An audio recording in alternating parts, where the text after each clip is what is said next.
क्या दुनिया की सबसे बड़ी महाशक्ति की कानूनी व्यवस्था को निवेश के वादों से प्रभावित किया जा सकता है? क्या $250 मिलियन की कथित अंतर्राष्ट्रीय रिश्वतखोरी के गंभीर मुकदमों को सिर्फ संसाधन की कमी का बहाना बनाकर बंद किया जा सकता है? आज डेमोक्रेसी स्क्वायर पर हम किसी कयास या राजनीतिक बयानबाजी पर नहीं, बल्कि सीधे अमेरिकी फेडरल कोर्ट के अदालती दस्तावेजों और सेनेटरों के आधिकारिक पत्रों और वॉल स्ट्रीट के डेटा के आधार पर इतिहास के सबसे बड़े कॉर्पोरेट पॉलिटिकल टकराव को विश्लेषण करेंगे। आप देख रहे हैं डेमोक्रेसी स्क्वायर, मैं हूं मिथिलेश सिंह। न्यूयॉर्क के ब्रुकलिन फेडरल कोर्ट के डिस्ट्रिक्ट जज निकोलस गरूफेस ने एक ऐसा फैसला सुनाया है जिससे वाशिंगटन डीसी से लेकर दिल्ली, न्यूयॉर्क से लेकर अहमदाबाद तक के वित्तीय गलियारों में हड़कंप मचा दिया है। अमेरिकी न्याय व्यवस्था के विभाग यानी कि डिपार्टमेंट ऑफ जस्टिस ने जब अचानक भारतीय उद्योगपति गौतम अडानी के खिलाफ आपराधिक मामले को बंद करने की अर्जी दी, तो अदालत ने उसे सीधे स्वीकार करने से साफ इनकार कर दिया है। जज ने सरकार के इस कदम को रूखा और सतही बताते हुए आगामी 13 जुलाई तक का कड़ा अल्टीमेटम जारी किया है। मामले की गंभीरता को समझने के लिए हमें उस दस्तावेज को देखना होगा जो पिछले 24 घंटे से 48 घंटे में अमेरिकी न्यायपालिका का सबसे बड़ा प्रतीक बन गया। जज निकोलस ने अपने अदालत में लिखा है कि सरकार का यह कहना कि वे इस मुकदमे में आगे बढ़ने या संसाधन खर्च नहीं करना चाहता तो पूरी तरह से अतार्किक और अपर्याप्त है। अदालत ने साफ साफ कहा है कि सरकार इस सतही बयान के आधार पर कोर्ट के किसी भी नतीजे पर नहीं पहुंच सकता और न ही इस मांग को कोई कानूनी विश्लेषण कर सकता है। लेकिन यह मामला रातों रात आपराधिक न्याय से हटकर राजनीतिक सौदेबाजी के आरोपों में कैसे बदल गए, इसके पीछे की कहानी न्यूयॉर्क टाइम्स और वैश्विक मीडिया के उन खोजी रिपोर्टों में छिपी है जो यह बताती है कि केस बंद करने की इस अर्जी के से ठीक पहले क्या हुआ था। गौतम अडानी के वकीलों ने अमेरिकी न्याय विभाग के साथ कई दौर की बैठकें की और लगभग 500 पन्नों का दस्तावेज सौंपा। इसी दौरान यह बात सामने आई कि अगर अमेरिकी प्रशासन इस आपराधिक मुकदमे को पूरी तरह से वापस ले लेता है तो अडानी समूह में अमेरिका में लगभग $10 अरब यानी कि 83 करोड़ रुपए का निवेश करने और 15,000 नई नौकरियां पैदा करने के प्रस्ताव पर आगे बढ़ सकता है। इन क्रोनोलॉजिक्स ने अमेरिकी संसद के दो सबसे प्रभावशाली सीनेटरों को सीधे न्याय विभाग के खिलाफ मोर्चा खोलने पर मजबूर कर दिया गया है। अमेरिकी सीनेटर एलिजाबेथ वॉरेन और रिचर्ड ब्लूमेंटल ने सीधे अटॉर्नी जनरल्स को पत्र लिखकर इस पूरे घटनाक्रम को सीधे तौर पर लेन देन का मामला करार दिया। उनके पत्र के जो मुख्य बिंदु सामने आए हैं वे अंतर्राष्ट्रीय स्तर पर किसी भी देश के कानून के शासन की साख पर बड़े सवाल खड़े करते हैं। सीनेटरों ने अपने पत्र में सीधे तौर पर 3 गंभीर आपत्तियां उठाई हैं।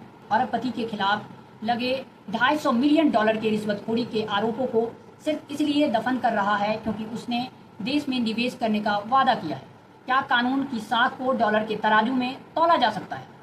हितों का टकराव।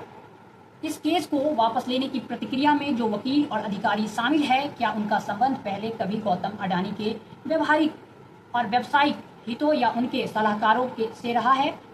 और आपत्ति नंबर 3, कैरियर प्रोसिक्यूटर्स की असहमति। इस मामले का सबसे चौंकाने वाला पहलू यह है कि जिस संक्षिप्त पत्र के जरिए केस बंद करने की मांग की गई थी उस वकीलों और कैरियर प्रोसिक्यूटर्स के हस्ताक्षर नहीं है जिन्होंने 2024 में के महीनों में जांच के बाद यह चार्जशीट तैयार की थी। उसके तुरंत बाद न्याय विभाग के 2 वकीलों ने इस केस से खुद को अलग कर लिया था, जो इस बात का स्पष्ट करते हैं कि विभाग के भीतर राजनीतिक फैसले को लेकर भारी असंतोष है। ये बेहद जरूरी है क्योंकि आपराधिक मुकदमे के साथ साथ कई अन्य कानून और वित्तीय मोर्चे पर भी कार्रवाई जारी है। एक तरफ यूएस सिक्योरिटी एक्सचेंज कमीशन के सामने निवेशकों के 150 करोड़ के समझौते पर सहमति बनी है, ठीक, जिसमें गौतम अडानी $6 मिलियन और सागर अडानी $12 मिलियन देने को तैयार है। दूसरी ओर office of foreign exchange asset control के तहत ईरान पर लगे अमेरिकी प्रतिबंधों के कथित उल्लंघन के मामले में अडानी इंटरप्राइज ने $275 मिलियन यानी कि 2300 करोड़ रुपए की सिविल सेटलमेंट पर सहमति दी है।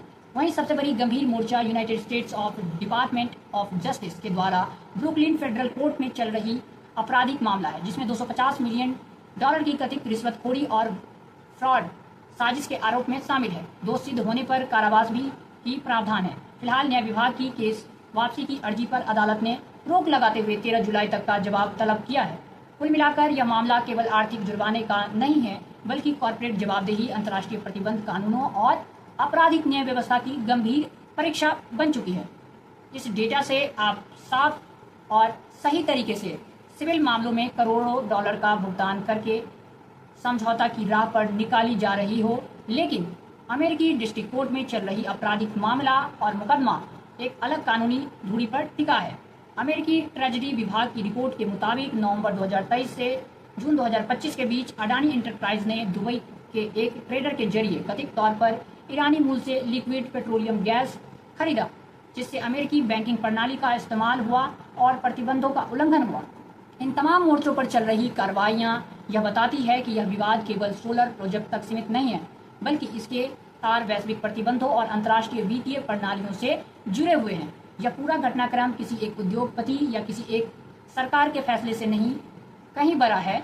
यह इस बात का लिटमस टेस्ट है कि क्या वैश्विक कॉर्पोरेट गवर्नेंस के युग में लोकतांत्रिक संस्थाएं अपनी संप्रभुता और निष्पक्षता को बनाए रखती है।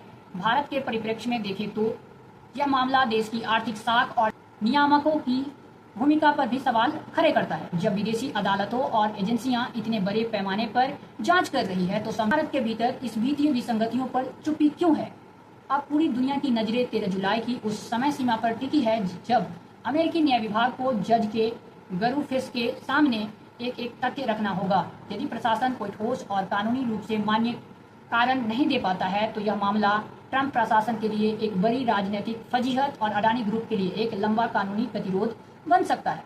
डेमोक्रेसी स्क्वाड पर हमारी खोजी पत्रकारिता और इस मामले के लिए हर कानूनी दस्तावेज और वित्तीय उतार चढ़ाव पर बिना किसी पूर्वाग्रहों के बनी रहेगी, क्योंकि हमारा मानना है कि जब संस्थाएं मौन होती है, तब मीडिया का सवाल पूछना ही लोकतंत्र को जिंदा रखना है।